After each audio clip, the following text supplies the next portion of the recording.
जालना लोकसभेचे खासदार इंडिया आघाडीचे कल्याणरावजी वैजनाथराव काळेसाहेब यांनी घेतली नगर परिषद हॉलमध्ये कार्यकर्त्याच्या साक्षाने अधिकारी कर्मचाऱ्याची आढावा बैठक। जय हिंद, जय महाराष्ट्र।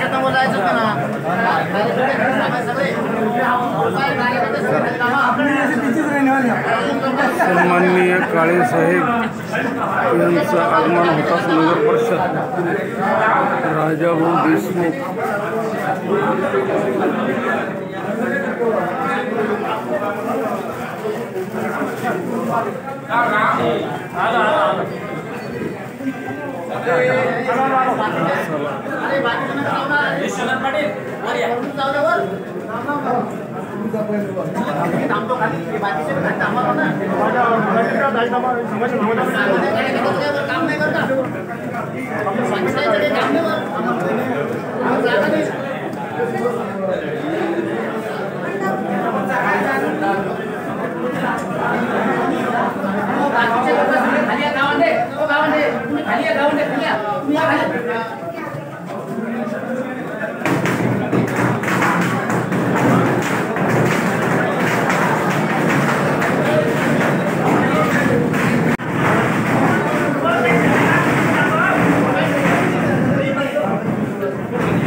अधिकारी वर्ग सगळे ह्या चेअरवर या आणि पदाधिकारी ह्या चेअरवर या। साहेब आपण इकडे कोणी अधिकारी बस इकडे चेअर घ्या ना, चार पाच सगळे अधिकारी चेअर घ्या।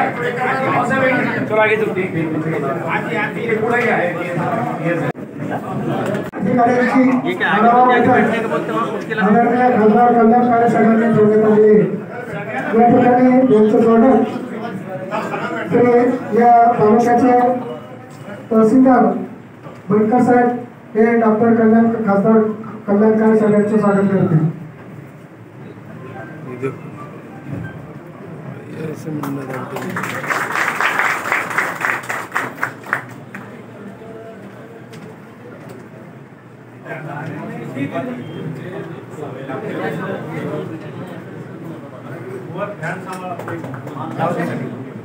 यानंतर भोकरदन यात्रा मतदारसंघाचे माजी आमदार आदरणीय चंद्रकांत दानवे साहेब यांचं स्वागत भोकरदन तालुक्याचे डीएसपी आदरणीय दराडे साहेब हे करतील अशी मी त्यांना विनंती करतो।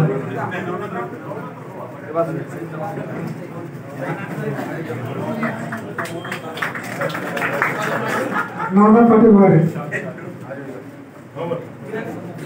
खुर्ची घेतो। यानंतर काँग्रेसचे जिल्हाध्यक्ष आदरणीय राजाभाऊ देशमुख यांचे सम्मान व्हिडिओ साहेब सोळंकर साहेब हे करतील अशी मी त्यांना विनंती करतो।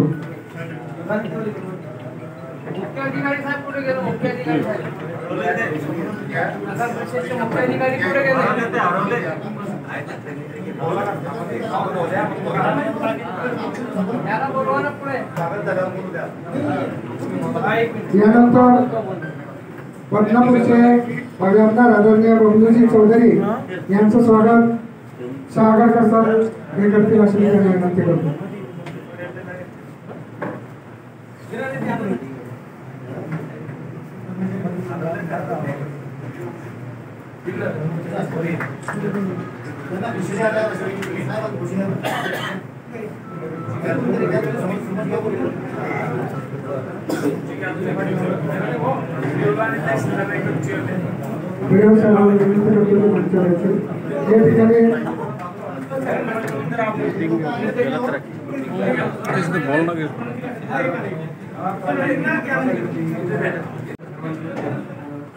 स्वागत करतो। मी माझ्यापासून परिचय द्यायला सुरुवात करतो. यापूर्वी माझी साहेबांची भेट झालेली आहे. पूर्वी बोललो होतो.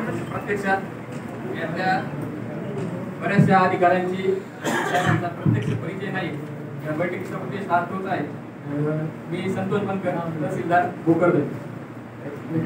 Doctor D S. गराडे, उपविभागीय पोलीस अधिकारी भोकरदन. जी.एस. सुरतकर, गट विकास अधिकारी पंचायत समिती भोकर.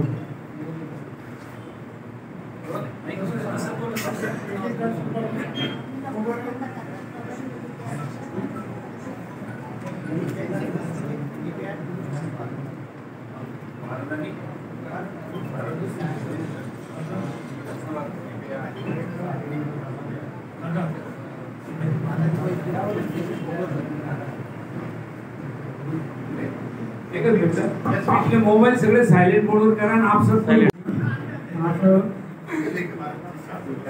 तालुक्याचे या बैठकीमध्ये माननीय खासदार साहेबांना पंचायत समितीच्या बाबतीतील माहिती देण्यात येत आहे. पंचायत समिती भोकरदनची स्थापना 1 मे 1962 रोजी झालेली आहे. जिल्हा परिषद सर्कल एवढी 11 आहेत. पंचायत समिती गण 22 आहेत. ग्रामपंचायत संख्या 124 आहे. महसुली गावांची संख्या 154 आहे. तालुक्याची लोकसंख्या 2000च्या आकड्यानुसार 2,76,646 आहे. एकूण शाळांची संख्या 357 आहे. या तालुक्यात एकूण अंगणवाडीची संख्या 306 आहे.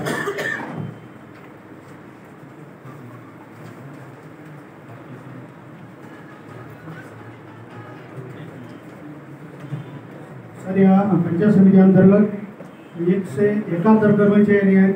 त्यापैकी 133 कार्यरत आहेत आणि 38 पद रिक्त आहेत. तसेच सर या तालुक्यामध्ये BDO पद आणि ABDO पद सुद्धा मे 2022 पासून रिक्त आहे. प्रभारी चार्ज 1 जून पासून पदभार घेतलेला आहे. सर मी ॲडिशनल BDO ज्याप्रमाणे आहे माझ्याकडे 1 तारखेपासून आपण भेटतो. BDO पद किती वर्षापासून? मी 22 पासून. माझ्या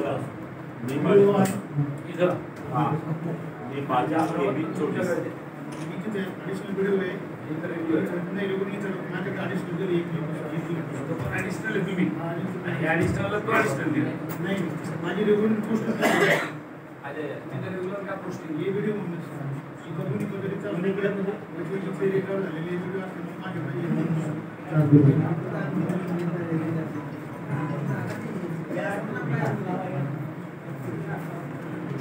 पंचायत समितीचं नवीन बांधकाम इथं सुरू आहे सर. 4 वर्षापासून सुरू आहे सर. याचं नवीन बिल्डिंग तयार होत आहे. प्रगतीचे सर 2-3 महिन्यात होईल अशा अपेक्षा आहे. जवळपास 7 कोटीपर्यंत जवळपास खर्च अपेक्षित आहे.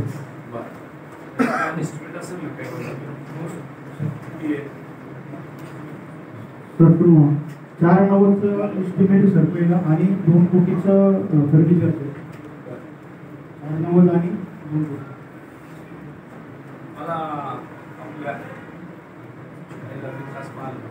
CDPO ऐकायला किती भरणार आहे?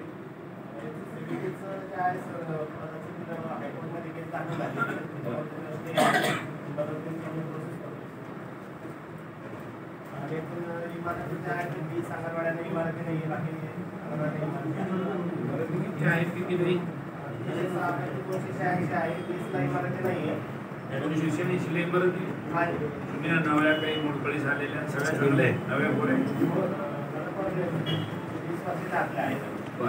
286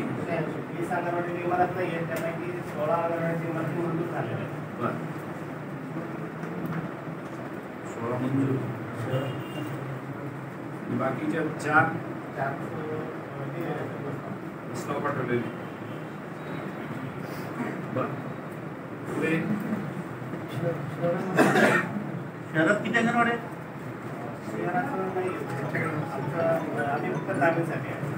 शहरासाठी कोण तुम्ही सांगतो तर जरा मी लाडकी बहीण तुमच्या कुठे येते का? तुमच्याच खात्यात आहे. त्याचे किती अर्ज झाले? 900 अर्ज आहे सर.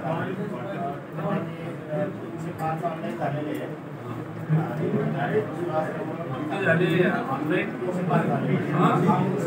आवाज नका करू ना तुम्ही का बोलायला लागले आमचा?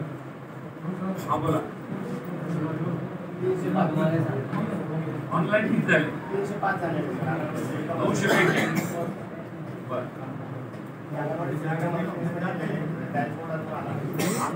आपल्या या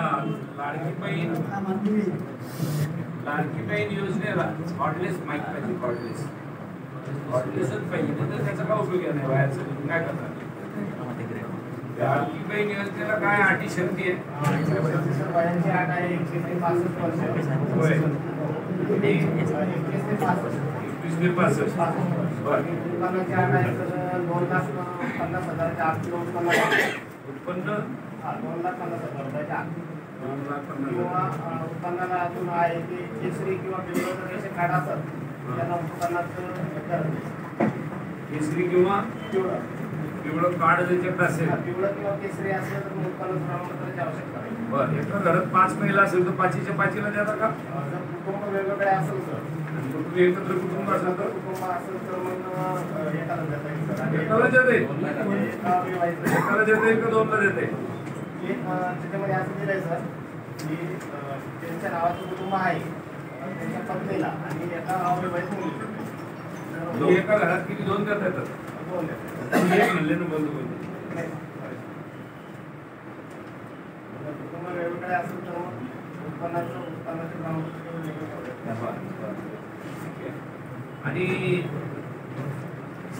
याच्याशिवाय आणखी काय अटी? याच्याशिवाय रहिवासी जे प्रमाणपत्र आहे आदिवासी प्रमाणपत्र त्याच्यासाठी 15 वर्षापूर्वीचा जर पुरावा असला तर आदिवासी प्रमाणपत्राची आवश्यकता नाही. जसं TC आहे, रेशन कार्ड आहे, मतदान कार्ड आणि आधार कार्ड. आदिवासी प्रमाणपत्र कोण असेल? तहसीलदाराचं. तहसीलदार.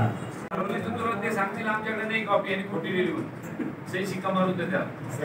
शिक्का मारून देतात. सही शिक्का घेऊन जा. शिक्का जा. कशाला मारू का?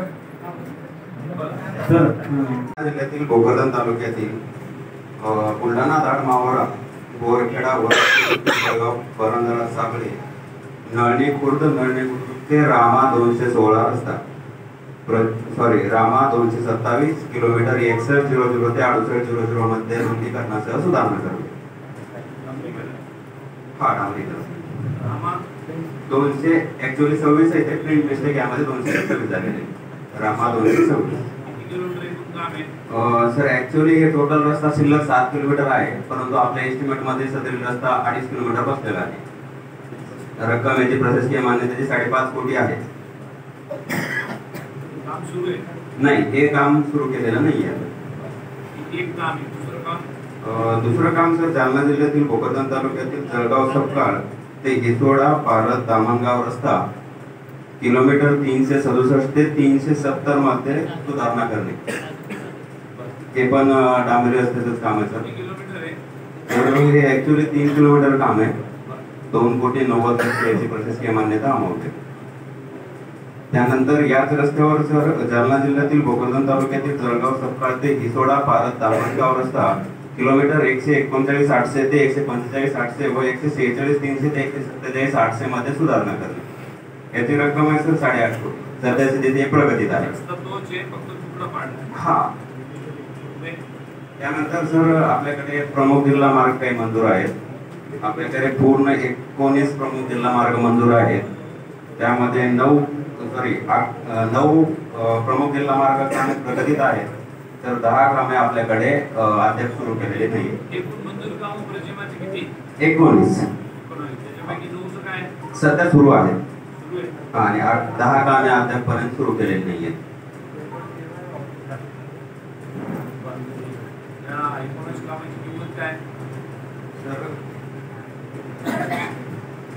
टोटल किंमत 170 कोटी आहे.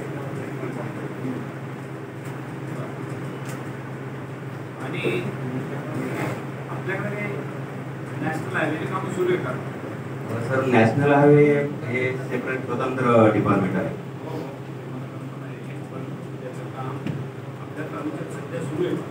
आहे तर नॅशनल हायवे तर सध्या भोकरदन शहराअंतर्गतच काम सुरू आहे. भोकरदन ते कुंभारे फाटा आणि राजूर ते जालना सध्या स्थितीत प्रगतीत आहे. हा. ते फुलंबरी हे पण काम प्रगतीचं आहे. ते नॅशनल हायवे ते हा ते राष्ट्रीय महामार्ग आहे.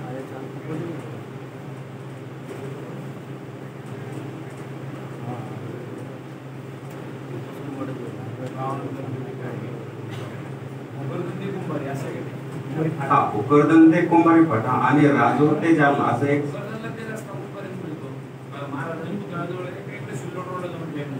नाही महाराजांच्या ऍक्च्युअली रस्ता तो जो आता आपला पूल आहे ना राजपूत हॉस्पिटल तिथपर्यंतच आहे.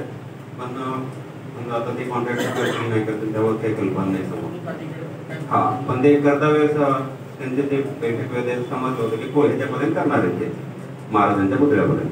सध्या नॅशनल हायवेची वरती त्यांची त्यांची कामं हो.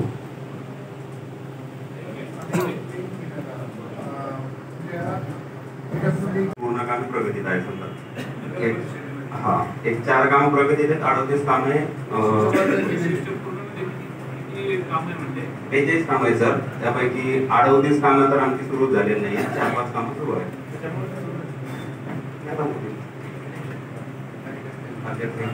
त्यामुळे 42 कामाचं स्टेटस काय? तर त्यामध्ये 4च कामं प्रगतीत आहेत, बाकी उर्वरित कामं अद्याप सुरू केलेली नाही आहेत. या कामाचं वर्क ऑर्डर झालं, वर्क ऑर्डर कंप्लीट आहे. कमाईची आहे, प्रमाण झाली का नाही, काय नेमकं स्टेटस काय आहे या 45 कामाचं? त्याच्यामध्ये एक टेंडरचं 25 कामाचं याची वर्क ऑर्डर पूर्ण झालेली आहे. 25 कामे आहेत एका याच्यामध्ये 5 कोटी रुपयाचे मंजुरी. कामाचं टेंडर झालं, हा नाही सॉरी वर्क ऑर्डर पण झाली आहे. 25 कामावर हा. एक 5 कोटीमध्ये 25 कामं मंजूर आहे.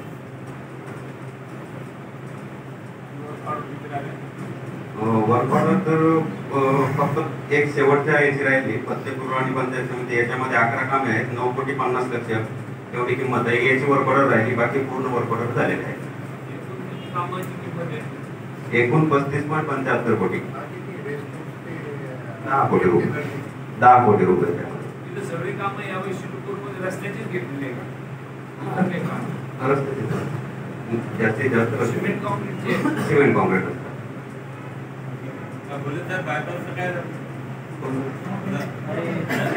चालू आहे. थांबा तुम्ही काय उत्तर नाही.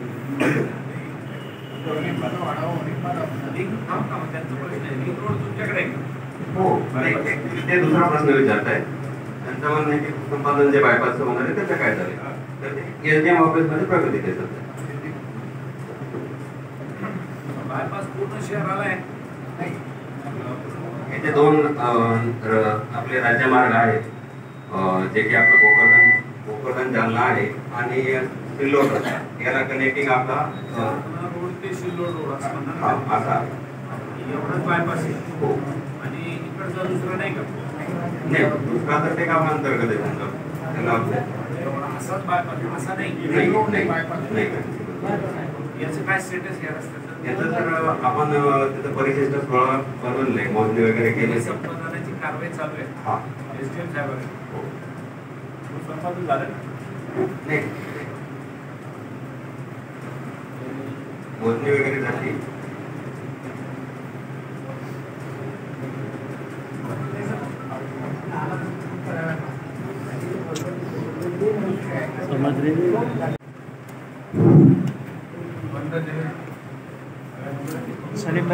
सर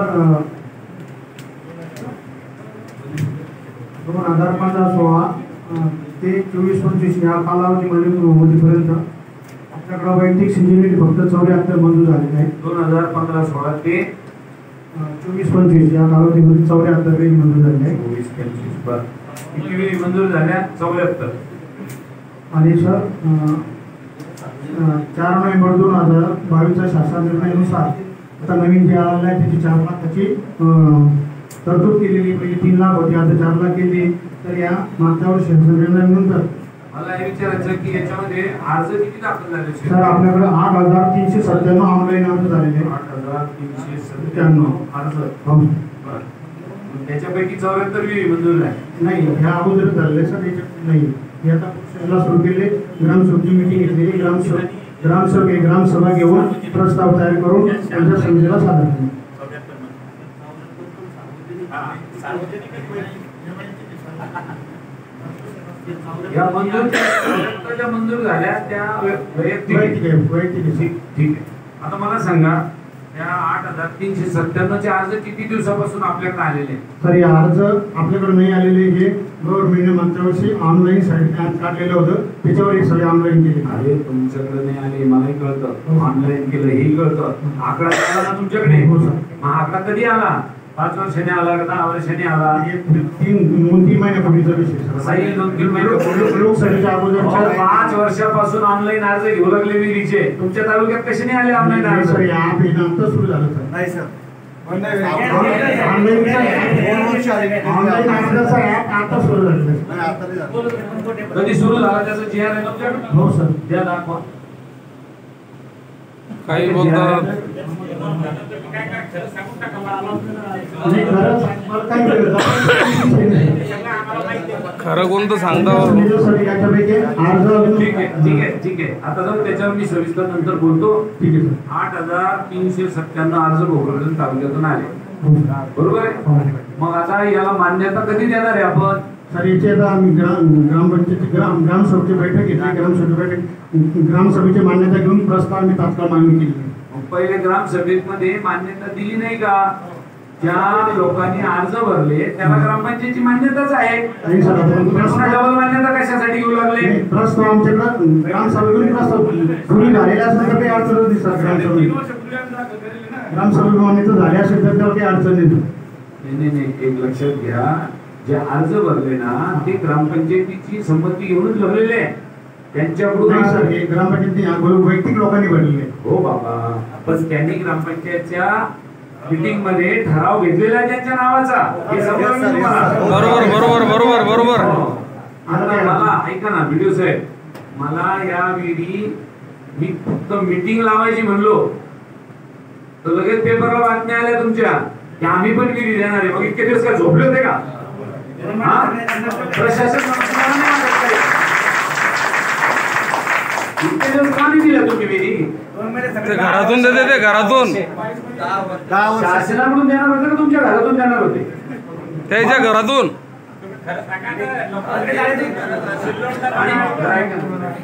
तुम्हाला घेऊ नका असं सांगितलं होतं का?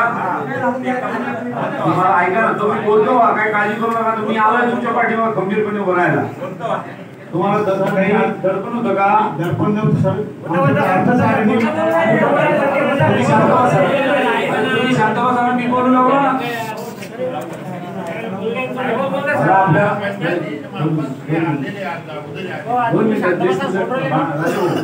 मला आपल्याला हे म्हणायचं आहे, इतक्या वर्षांनी अर्ज आले, 5 वर्ष झाले.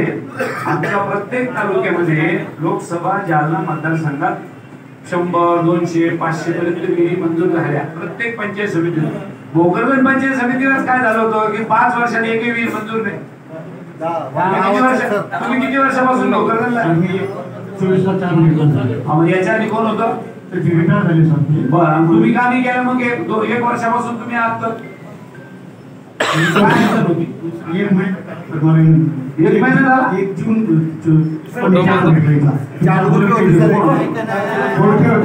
त्याच्या अगोदर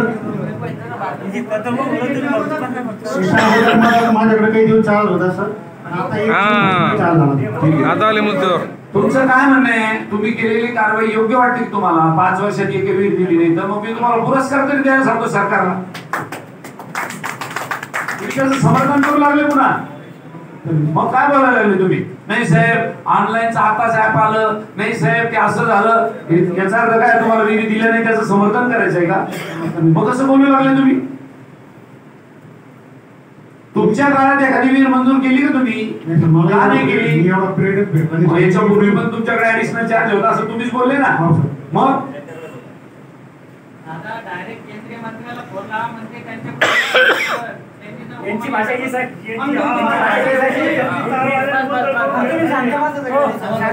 आता 8,000 अर्ज भरलेले आपल्या तालुक्यातले 8,397. मला दररोज किती विधी मंजूर झाले याचा आकडा द्यायचा आहे तुम्हाला. जर याच्यानंतर जर अडचण आली तर त्याला सर्वस्वी जबाबदार तुम्ही राहा, हे मी तुम्हाला आपल्याला सांगतो.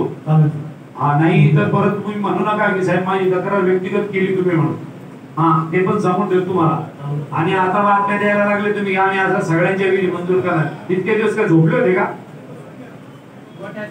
साहेब गोठा संडास घरगुती ते विचारायला संडासी खाल्ले लोकांच्या घेऊ आपण त्याचा पण आढावा घेऊ. गाय गोठा असेल, त्याच्यानंतर तुमचा समाजाच्या विधी असेल, या किती मोठे काम आपल्याला करता येण्याजोगे होते. का केले ते मला कळत नाही.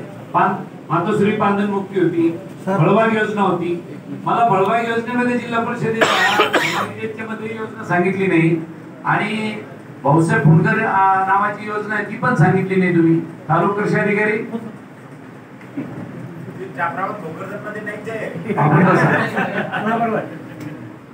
फुंडकर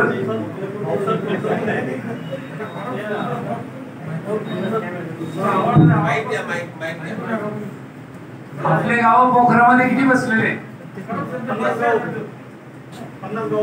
50.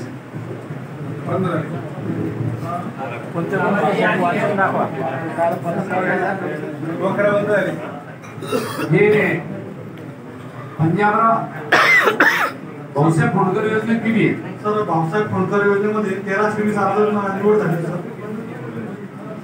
1320. त्याच्यापैकी 1190 अर्ज रद्द झाले सर.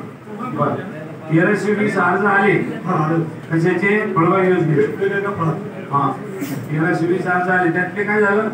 1190 रद्द झाले. पुढे 130 प्रोसेस मध्ये होते. त्याच्यापैकी 70 लाभार्थ्यांनीच फक्त डॉक्युमेंट अपलोड केले. बाकीचे 51 लोकांना त्याच्यापैकी 70 पैकी काय झालं? पुढे 51 संमती दिली दिली 19 तारीख. आणि 19 बाकीचं कधी करणार आहे? 2 दिवसांनी ताबडतोब घ्या. पुढे एमआरईचे हॉर्टिकल्चरचं काय? फळबागेचं.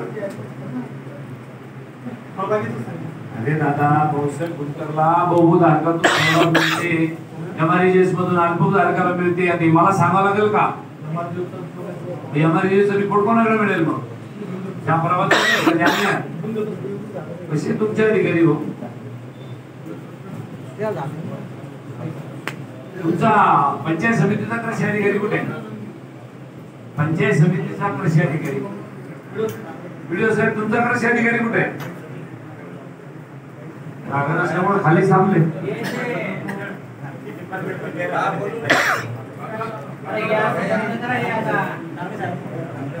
बोला बोला. तर त्याच्यामध्ये शेतकऱ्याचं एक सांगायचं राहून गेलं सर. 3300 लाभार्थ्यांची निवड झाली होती. त्याच्यापैकी 1814 रद्द झाले. 3302. त्याच्यापैकी 1814 रद्द झाले. 1488 प्रोसेस मध्ये सर. त्याच्यापैकी 1077 लाभार्थ्यांनी डॉक्युमेंट अपलोड केले. 1023 लोकांना आपल्या प्रोसेस 1023 ला पूर्व संमती दिली. 1013. बर. आणि बाकीचे राहिलेले 77 मधून 13 गेली, ती उरली किती?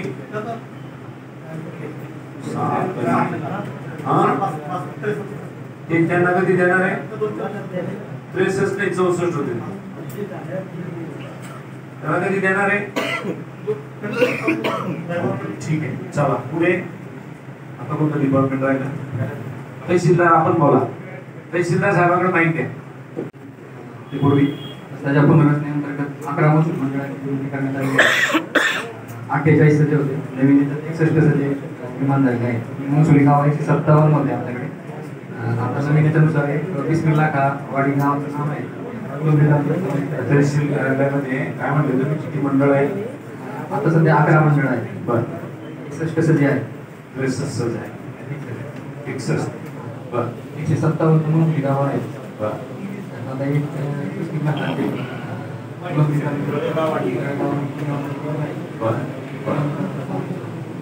तळेगाव. तळेगाव तिकडे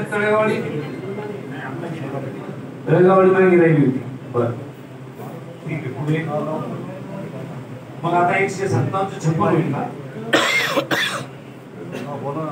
ठीक आहे. पुढे त्याच्यामध्ये पुरवठा विभागामध्ये अंत्योदय योजना आहे. अंत्योदय योजनेमध्ये 72,135 कार्ड संख्या आहे. लाभार्थी संख्या 29,995 आहे. प्राधान्य कुटुंब योजना आहे. त्याच्यात कार्ड संख्या 53,746 आहे. कशात प्राधान्य बर येणारा देतो का आपण? 53,746 कार्ड संख्या आहे. हा. लाभार्थी संख्या आहे आणि तुम्ही अंत्योदयची किती सांगितली? अंत्योदयची 72,135 हा. आणि दुसरी कोणती योजना म्हणले? प्राधान्य बरं. या दोन्हीला एक धान्य सुरू आहे. आहे सर, सुरू आहे. बरं. अंत्योदय योजनेमध्ये कार्डनुसार नियंत्रण आहे. प्रत्येक कार्डला 15 किलो गहू आणि 20 किलो तांदूळ प्रत्येक कार्ड आणि प्राधान्य योजनेअंतर्गत जेवढे लाभार्थी आहेत त्या लाभार्थ्यांना 2 किलो गहू आणि 3 किलो तांदूळ. मला आपल्याला एक गोष्ट लक्षात आणून द्यायची आहे. पुरवठा विभागामध्ये तुमच्या आकड्याप्रमाणे आमच्याकडे 72,935 अंत्योदय आहे आणि प्राधान्याने देण्याचे 53,746 आणि हे सगळेच्या सगळे आयुष्यमान भारतमध्ये आले पाहिजे. तर याची संख्या 1,26,000 जाईल. बरोबर आहे. मग अजून याच्याशिवाय पुन्हा पांढरे कार्ड वेगळे आहे का? बरोबर आहे. मग यांनी तुम्हाला 90,000ची संख्या सांगितली होती अंत्योदयाची. दादा टार्गेट कसं राहील? तालुक्यातल्या सगळ्या टार्गेट राशन कार्ड धारकाला टार्गेट करावं लागेल ना तुला. मग तुम्ही हे कसं सांगायला लागले? सुरुवातीला जेव्हा स्कीम लॉन्च झाली त्यावेळेस तालुक्याने आयडेंटिफाय केली पूर्ण टार्गेट दुसरे टार्गेट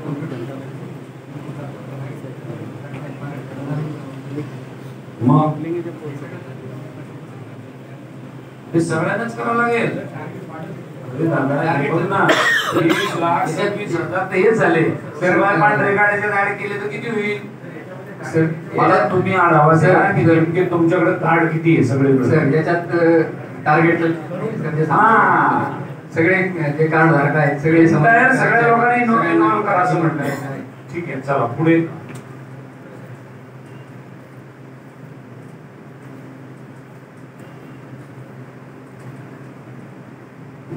संजय गांधी एक विभाग आहे सर. संजय गांधी निराधार अनुदान योजनेअंतर्गत 4,333 लाभार्थी आहेत. इंदिरा गांधी राष्ट्रीय विधवा निवृत्ती वेतन योजनेअंतर्गत 109 लाभार्थी आहेत.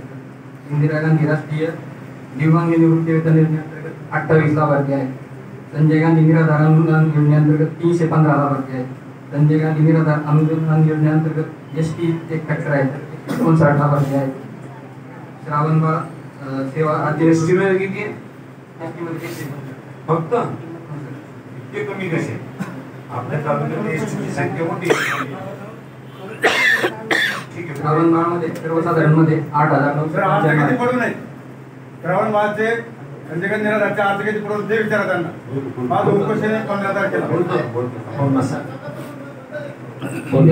बोलू. एक मिनिट. श्रावणबाळाचे किती आहे? श्रावणबाळचे 8,995 हे चालू आहे. हो सर. इंदिरा गांधी राष्ट्रीय वृद्धापकाळ निवृत्ती वेतन योजनेअंतर्गत 6,935 आहे. हा. आणि श्रावणबाळ इंदिरा गांधी वृद्धापकाळ किती? 6,937. हा. आणि श्रावणबाळचे अनुसूचित जाती हा घटक आहे एसटीचा हो. त्याचे 115 आहे सर. बर. आणि श्रावणबाळचा जो एसटी राज्याचा घटक आहे त्याच्यात 26 आहे. बर.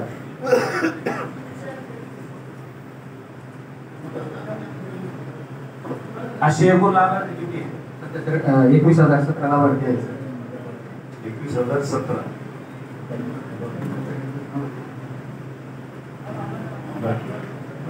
राखेपर्यंत त्याच्यामध्ये तहसीलदार साहेब तिकडे बसा. तिकडे चेअर आहे का बसायला? अधिकारी आले त्यांना एक खुर्ची द्या. हे काय आपल्या याची कृषी अधिकारी का? पंचायत समिती. बर बसा.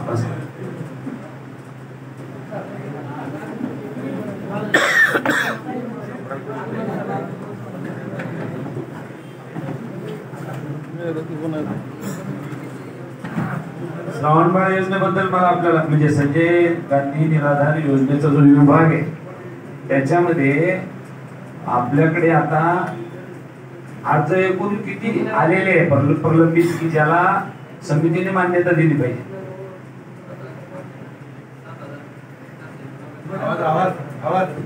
7,499 सर प्राप्त आहे सर. बर. मग ते अर्ज मंजूर कधी करणार आहे आपण? बैठक झालेली आहे सर. बैठकीत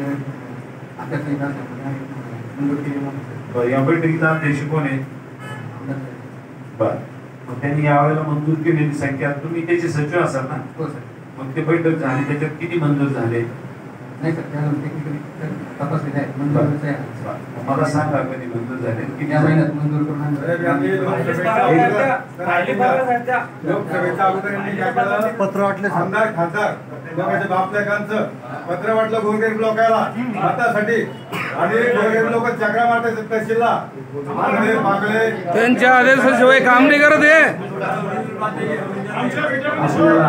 मला आपल्याला विचारायचं की आता 7,499 अनुदान प्राप्त झालेले आहेत सर, तर याला मान्यता कधी, भाऊ 2 मिनिट थांबा, याला कधी मान्यता देणार आहे आपण?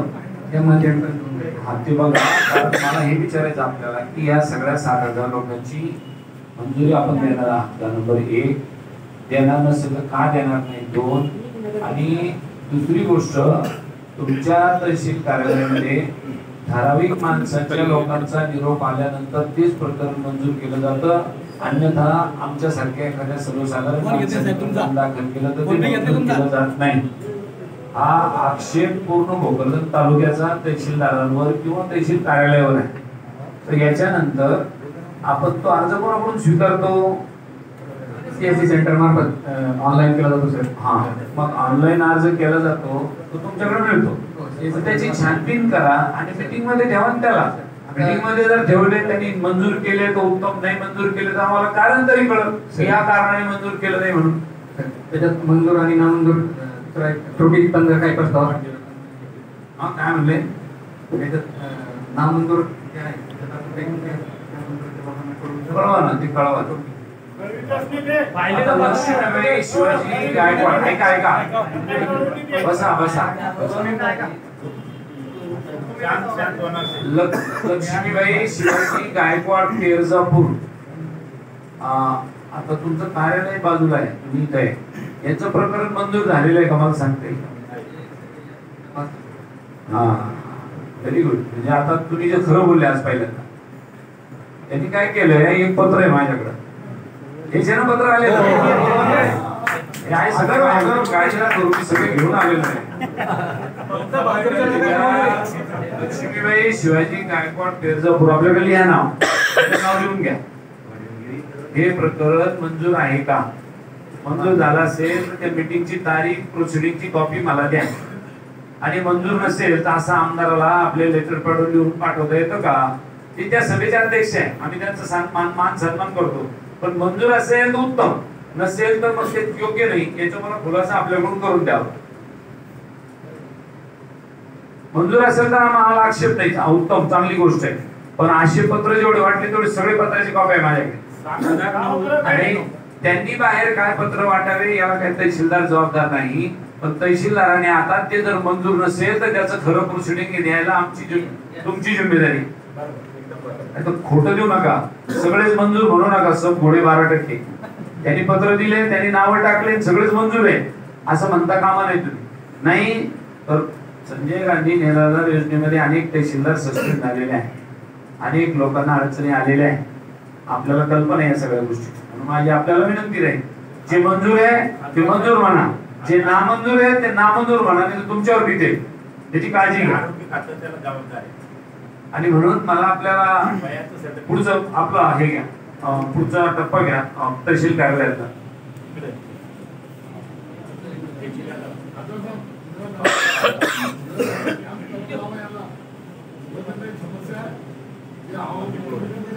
आपण याची आढावा बैठक संपलं बोलू. बोला बोला. दुसरी गोष्ट सर, भोकरदन तालुक्यात मागील 23-24 या वर्षात दुष्काळ जाहीर करण्यात आलेला होता सर. हो, भोकरदन तालुक्यातली सर्व मंडळ आणि सर्व गावांमध्ये दुष्काळाच्या बसलेली आहे. आपण आतापर्यंत त्याच्यात पात्र लाभार्थी किती होते, किती रक्कम मंजूर झाली आणि आता पण वाटप किती आहे? आतापर्यंत 90,680 लोकांना पोर्टलवर यादी अपलोड करण्यात आलेले आहे. 77,218 लोकांना लाभ मिळालेला आहे. किती किती किती किती लाभार्थी? 69 कोटी. नाही नाही नाही नाही, हे 90,680 काय म्हटले तुम्ही? पोर्टलवर यादी टाकली, यादी upload झाली आहे. बरोबर आहे, अपलोड झाल्या. त्याच्यापैकी 77,000 काय सांगत तुम्ही? 77,208 लाभार्थी लाभ मिळाला. लाभ मिळाला, बरोबर आहे. बाकीच्यांना त्याच्यातले सर 2,961 लोक जे आहेत आणि ह्या लोकांची EKYC पेंडिंग आहे. म्हणजे त्यांच्या आधार किंवा बँक डिटेल्स त्याला अटॅच आहे. बरं 7,9 त्याने 80 आणि 90 11,000चं काय उरलेल्या? उरलेले 11,000 सर काही गावात आपण मराठ्यांनी पंचनामे केलेले आहेत. आपण हा जो सातबारा आणि 8 आहे काही लोक बाहेर काढले आहेत किंवा ज्या लोकांचे सामायिक जमिनी आहेत त्या लोकांचं एक पोर्टलवर अपलोड होतं. बरं त्याच्यामुळे ते सामायिक क्षेत्रात नाही नाही नाही, चुकायला लागलं तुम्ही, चुकीचं सांगताय. सामुदायिक क्षेत्रात एक नाव येतं इथपर्यंत बरोबर आहे. तुमच्याकडे खातेदाराची संख्या किती आहे मग? तहसील कार्यालयामध्ये एकूण खातेदार किती आहे? 94,000 आहे. हा. पण आता याच्यात काय होतंय की सामायिक क्षेत्र आणि 2 गावात क्षेत्र आहेत. हा, आता इथं परत लोकांकडे कसं आहे 2 ते 3 गावात क्षेत्र आहे. माझं 2 गाव क्षेत्र असेल तर एका गावात दुष्काळ पडला आणि दुसऱ्या गावात पडला नाही का? नाही दुसऱ्या दोन्ही गावात दुष्काळ पडला. सगळे गावात 100% याच्यात 3 करोड आहे. मग एकदा एका लाभ दिल्यावर दुसऱ्या ठिकाणी ती द्यायचा नाही असं काही शासनाचा नियम आहे का? याच्यात फक्त काय आहे की लाभार्थी संख्या आपण क्लब करतो. माझं 2 नाव आहे. माझं वाडीचं नाव आहे. सोयगाव किल्ल्याचं नाव आहे. त्यामुळे आपण ते नाव 2चा फोटो अपलोड करतो.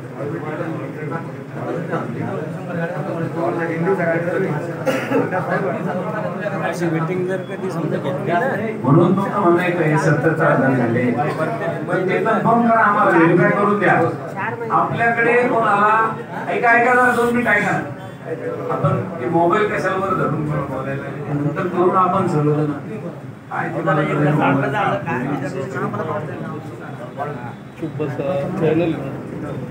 आपल्याकडे 2023-24 ला आपला तालुका पूर्णपणे दुष्काळी घोषित केलेला आहे.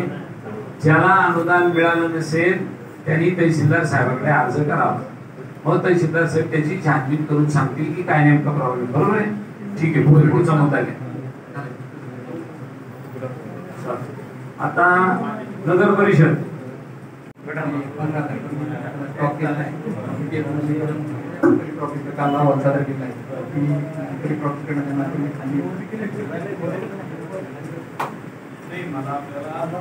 तुम्ही केदारखेड्याला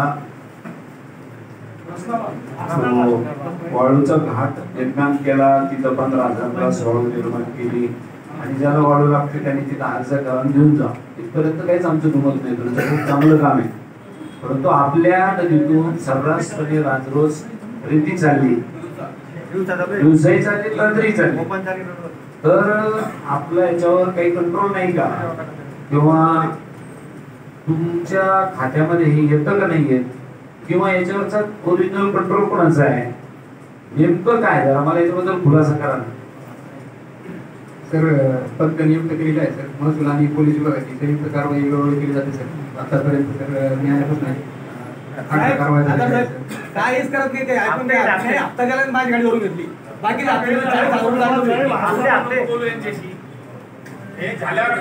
सुधाकर खाली पाहिजे अधिकाऱ्याने मी बोलू लागलो म्हणल्यावर तुमचं तुम्हाला संधी मिळेल ना 2 मिनिटांनी बोलायला.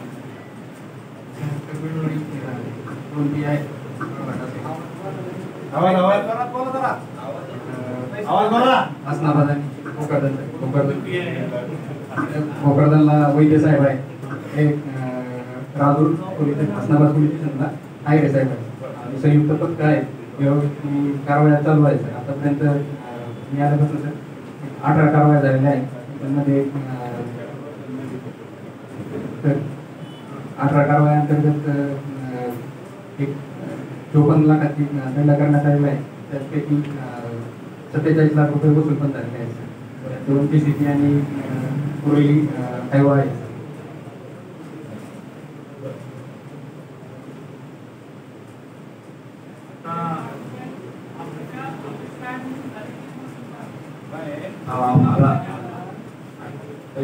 मला आपल्याला वाळू या विषयामध्ये आम्हाला आपल्याला प्रत्येक अवगत करायचं आहे.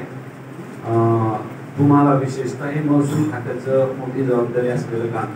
ठीक आहे, महसूलकडे पोलीस यंत्रणेसारखी मोठी यंत्रणा नसते म्हणून आपण याला पोलिसाचं पण संयुक्त एक कमिटी केली आणि त्याच्यावर हे पथक बनवून त्याचं काम चालू आहे. परंतु आता जर आपण DYSP साहेब तुम्ही जर गेलो तर रस्त्याने आपल्याला कमीत कमी 25 हायवा वाळूच्या संभाजीनगरकडे जालन्याकडे जाणारा भेटतील. मग आपलं पथक करतं काय नेमकं? आणि ज्या लोकांनी कधी मधी वाळूचा व्यवसाय केला किंवा घरी बांधकामाला वाळू नेली त्याला मात्र आपलं पकडलं जातं. ही खूप अवघड समस्या आहे. तर मला आपल्याला एक विचारायचं आहे की हा व्यवसाय आपण राजरोसपणे लोकांना चालू द्या असं काही परवानगी दिली का? मग या पद्धतीने कसं चाललंय? फार मोठं रॅकेट आहे. एका दिवशी तुम्ही अडचणीत याल. म्हणून माझी आपल्याला परत एकदा सूचना आहे की या वेळेला तरी तुम्ही याच्यामध्ये कारवाई करा, नाही तर मग आपल्याला त्याच्यावर खूप मोठं वेगळ्या पद्धतीने जावं लागेल. आणि मला जर तुम्ही याच्यातली खरी माहिती दिली तर काय नेमका प्रॉब्लेम आहे ते सुद्धा मी आपलं ऐकेल. तुमचा प्रॉब्लेम असेल तो सॉल्व्ह करू आपण, परंतु याच्यावर कारवाई केली पाहिजे. लोकांच्या भावना काय आहे? आपल्या प्रत्येक गावच्या आपल्या नदीत ती वाळू जर राहिली, नदीला पाणी आलं, त्याचं पर्क्युलेशन होईल आणि आमच्या विहिरीला पाणी मिळेल. ही शेतकऱ्यांची रास्त अपेक्षा. आणि आपण मात्र इतका मोठा उत्साह त्या वाळूचा आपल्या नदीतून करतोय की तिथं JCB लावून वाळू आणण्यासाठी बंद करायला नको का? तुम्ही काय शोक आहे मला कळत नाही आपल्या लोकांना. कुठंतरी जिथं धूळ आहे तिथं जाळ होतोय.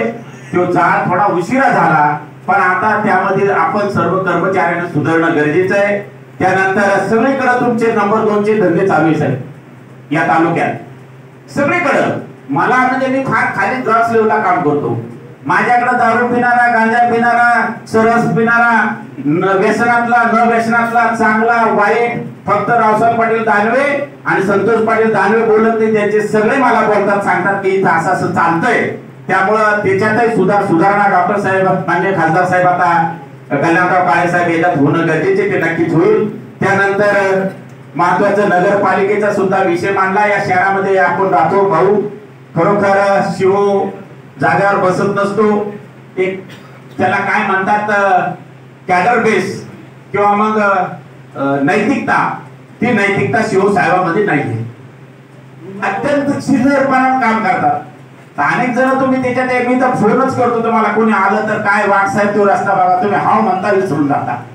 कृषी खात्याचे भुजे साहेब म्हणते असं आहे, मला काहीतरी पडली धार त्याच्यात, ते म्हणले आता लय परिषद झालो गाव, आता बदली करून द्या आमची, आता बदलीशिवाय पर्याय नाहीये. बदली त्याला हाय औषध नाहीये, त्याला सुधारणा हे औषध आहे. मान्य शरदचंद्रजी पवार साहेबांकडे RR पाटील असताना मी गृहमंत्र्यांच्या फायली बदल्या घेऊन गेलो. ते म्हणले याला बदल त्याला बदल, तू किती बदलून टाकतो. मी पत्र एकासाठीच दिलं, पण ते एक त्यांच्यासाठी 10 पत्र दिलते. ती बदली तेव्हा झाली, ती 10व्या याच्यात. ते म्हणले किती बदल्या केल्या, त्या खात्यावर माझे ते पत्र पडल्यामुळे पण बदली एकच. त्यामुळे बदली हा विषय नाहीये, त्यामुळे त्याच्यातही सुधारणा काळाची गरज आहे. कालपर्यंत कृषी खात्यानं काही बोगस कामं रेकॉर्डवर माझे आहे त्याच्यात ते केलेले, ते सुद्धा आता इथून पुढे सुधारणं गरजेचं आहे. जर तक्रार आली तर त्याची फाईल बदलेल, ती फाईल बदली तर पुन्हा तुम्हाला त्रास होतो. नगरपालिकेमध्ये या शहरामध्ये खूप मोठ्या पद्धतीने सर्व समाज राहतो. त्यामध्ये पाण्याचा प्रश्न गंभीर आहे, नाल्या साफ करण्याचा प्रश्न गंभीर आहे, फवारणीचा प्रश्न आहे. ते सुद्धा डॉक्टर साहेब या सामान्य जनतेसाठी करणं काळाची गरज आहे. आणि महत्वाचं MJPचं सुद्धा एका गावात तुमचं बटन दाबलं तर पाणी त्या टाकीत जात नाहीये. जर गेलं तर तुमचे रिटायरमेंट किती दिवसाने मला माहित नाही, तुम्हालाच घेऊ आणि तुमच्या हाताने दाबू, तेव्हा तुम्ही म्हणणार की मी तेव्हा नव्हतो. अशा अनेक योजना आहे. त्यामुळे भोजनचं सर्टिफिकेट कसं घेतलं, कोणत्या ढाब्यावर बसून घेतलं, डॉक्टर साहेब हे सुद्धा माझ्याकडे रेकॉर्ड आहे. त्यामुळे त्याही योजनेचा 13 आणि सत्यानाश आज झालेला आहे. पण 2035 पर्यंत आता केंद्र शासन आणि राज्य शासन आपल्याला पैसे देणार नाहीये. त्यामुळे तुमच्या हातात जेवढे आता राहिलेले असेल त्याच्यात दुरुस्ती करा. आणि ते 3 फूट 5 फूट पाईप टाकले की नाही, त्या कंपनीचे आहे की नाही, ती मोटर बरोबर आहे की नाही, ते जल साठवणीची कुंभा विहीर केली तिला पाणी आहे की नाही, ते सुद्धा अत्यंत महत्वाचं आहे. त्यानंतर पंचायत समितीचं जर सांगायचं ठरलं माननीय डॉक्टर साहेब, खासदार साहेब, तर तिथे सुद्धा बैल दूध देतो लिहून टाकते बीडीओ साहेब 15 लिटर. बैल दूध देतो, कसं बैल दूध देईल सर्जेराव? बैल म्हणावं लागेल त्याला सांगावं लागेल की ते बैल आहे साहेब, तुम्ही कालपर्यंत म्हणजे बैल दूध देतो हे लिहून टाकेल ते 15 लिटर. तर बीडीओ साहेबाला माझी हात जोडून विनंती आता साहेब, आता 50% कवठे केले तर तुम्ही माननीय डॉक्टर कल्याणराव काळे साहेब या जनतेच्या माध्यमातून एक प्रचंड मताने निवडून आलेले, त्यामुळं तुम्ही आता सुधारणं गरजेचं आहे. आता तुम्ही माणसाला आता नाही काय करावं, आता तर कसं आहे की इकडं वीर इकडं आड, तसं काही घाबरू नका. आमचे नंबर 2चे काम आम्ही तुम्हाला बोलणार नाही, जे काही नियमात बसतात तेच काम आम्ही तुम्हाला सांगू. त्या पद्धतीने बीडीओ साहेबांनी मग ते गोठे द्यायचे असेल तर गोठे द्या, विहिरी काही द्यायचे असेल तर 50% त्यांना द्या. 50% महाविकास आघाडीचे आमचे जे बोरसे गुरुजी चौथी पुन्हा त्यांना विश्वासात घेऊ, त्यांनाही देऊ. राजाभाऊ आपण सर्वजण बसू आणि त्यामध्ये पण वनवे आणि त्यात आता रावसाहेब दानवे चालणार नाही, हे मात्र तुम्ही आता डोक्यात घेणं गरजेचं आहे. आता पुन्हा तुम्हाला अडचणीत आणण्याचं काम लोकशाही पद्धतीनं, आम्ही लोकशाही पद्धतीनं म्हणतो दराडे साहेब, आम्ही हुकुमशाही पद्धतीनं म्हणतच नाही, लोकशाही पद्धतीनं तुम्हाला त्रास झाल्याशिवाय राहणार नाही. कारण की तुम्हाला माहिती आहे की लोकसभेचे बिर्ला अध्यक्ष साहेब डॉक्टर साहेब तुमचे दिल्लीचे लोकसभेमधले ओम बिर्ला मागच्या वेळेस ते अख्खे वाकले होते आणि आता मात्र मान्य देशाचे पंतप्रधान वागते. एवढा बदल लोकशाहीमध्ये या घटनेमध्ये बाबासाहेबांना घालून दिलेला आहे. हे सुद्धा मान्य पोलीस स्टेशन हसनाबाद असेल, पारद असेल, आमचं भोकरदन असेल, हसनाबादचं असेल, जाफराबादचं तिकडं जाफराबादला बोलू आपण, तेवढं जरा काळाची गरज आहे. त्यानंतर ग्रामीण रुग्णालयामध्ये जे काही संजय गांधी निराधाराच्या फायली आहे, तहसीलदार साहेब त्यांचं सर्टिफिकेट असल्याशिवाय ती पुढे जात नाहीये. तुमचं सर्टिफिकेट मागच्या वेळेस सरकार असताना आम्ही त्याची मीटिंग घेतली होती, मान्य राजेश भाई टोपे साहेब पालकमंत्री असताना, तुमच्याकडे 200 रुपये दिल्याशिवाय सर्टिफिकेट मिळत नाही. आता बस झालं तुमचं अभिनंदन, पण आपल्याकडे आता ते तिथून गेले अधिकारी नाव सांगत नाही, चांगलं काम करू राहिले तिकडे. काही ठिकाणी इथं कसं काय सवय तुम्हाला लागून घेता तुम्ही, कारण काय काही तुम्ही काही 7-12 इतर मध्ये कायम तुमचा हा मतदारसंघ नाहीये. तुम्ही काही 3 वर्षाचे जास्तीत जास्त वशिका लावला तर 5 वर्षाचे. तरी आमचे वैद्य साहेब पीआय नसताना इथं बरेच वर्षापासून राहते. दराडे साहेबांचा काय आशीर्वाद आहे हे मला काही कळत नाहीये. आता पीआय नवीन घ्या, तुमचं काम कमी होईल आणि सगळे धंदे सुद्धा थांबल ना जे चालले नंबर 2चे साहेब. पीआयची जागा आहे आपली आणि इथं एपीआय असे सगळे. त्याचं कारण आहे तुमची गलती आहे. तुम्ही म्हणलं साहेब मी काम करत नाही, तुम्ही आता बरं आहे सोडतो, त्यामुळे तुम्ही प्रमोशन इथं काम करता, हे अत्यंत चूक पद्धत आहे. ही बंद होण्याची गरज आहे. सन्माननीय डॉक्टर कल्याणराव काळे साहेबांच्या माध्यमातून कलेक्टर साहेबाला आणि वर सचिव राज्याचे आणि त्यांच्या वरिष्ठ जे असेल डीजीआयजी ज्या काही जागा खाली असेल त्या भरण्यासाठी सुद्धा सन्माननीय डॉक्टर साहेब इथं आम्हाला मदत करा. एवढंच या निमित्ताने मी आपल्याला सांगतो. सांगण्यासारखं खूप काही आहे त्याच्यामध्ये. एवढंच आहे की बँकेचं सुद्धा आता त्यांनी घेतलं की होल्ड लावला जातो. काल मी धावड्याला असताना त्या बँकेमध्ये अनेक जण शेतकरी येतात आणि बाहेर जातात. त्या होल्ड लावले असताना एक फॉर्म त्यांनी काढलेला आहे, त्या फॉर्मवर ते सही घेतात आणि आता होल्ड लावलेलं ते त्यांनी सांगितलं आम्ही द्यायला सुरुवात केली. तहसीलदार साहेब आपण सुद्धा कालपर्यंत बैल दूध देतो असं करत होता, असं सगळ्या लोकांची जनतेची आव्हान आहे म्हणजे माहिती आहे. त्यामुळे आता तुम्ही सुद्धा बदलणं काळाची गरज आहे. कालपर्यंत जे झालं ते गंभीर सोडा, पण आता इथून पुढं आणि आजच्या या मीटिंगच्या निमित्ताने माननीय खासदार डॉक्टर कल्याणराव काळे साहेबांच्या अध्यक्षतेखाली घेतली, त्यामध्ये सुधारणा काळाची गरज आहे. एवढंच या निमित्ताने मी आपल्याला सांगतो. त्यामध्ये एमआरईचे रस्ते असतील, अनेक काही समस्या तुमचे सर्वांच्या असेल, त्या समस्या सोडवण्याचं काम आपल्या या देशाचे खासदार आणि आपल्या जिल्ह्याचे खासदार म्हणून माननीय डॉक्टर कल्याणराव काळे साहेब खंबीरपणाने आपल्या पाठीशी उभे राहील आणि अधिकाऱ्याच्या सुद्धा पाठीशी खंबीरपणाने उभे राहील आणि तुम्हालाही सुद्धा साथ देतील. तुम्ही आता बदल करून घेणं ही काळाची गरज आहे. एवढंच या निमित्तानं आपल्या सर्वांना हात जोडून सांगतो आणि माझे 2 शब्द इथं पूर्ण करतो. आणि फिर कोणत्या नावावर वाटले हे सांगा. शफीक से और बेआईसी से उन्होंने उनके प्लॉटिंग में रस्ते डाले, तुमके बोले ना वो जो उधर से लिए वो प्लॉटिंग में बेआईसी की तरफ से डाले हो, स्वतःच्या प्लॉटिंग मध्ये रस्ते टाकून दिले.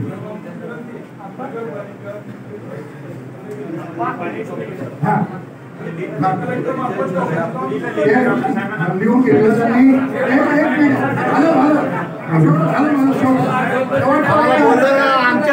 दवाखान्यामध्ये तर त्यांनी पूर्णपणे सहकार्य केलं. आम्हाला असे प्रत्येक डिपार्टमेंटमध्ये आम्हाला सहकार्य मिळत.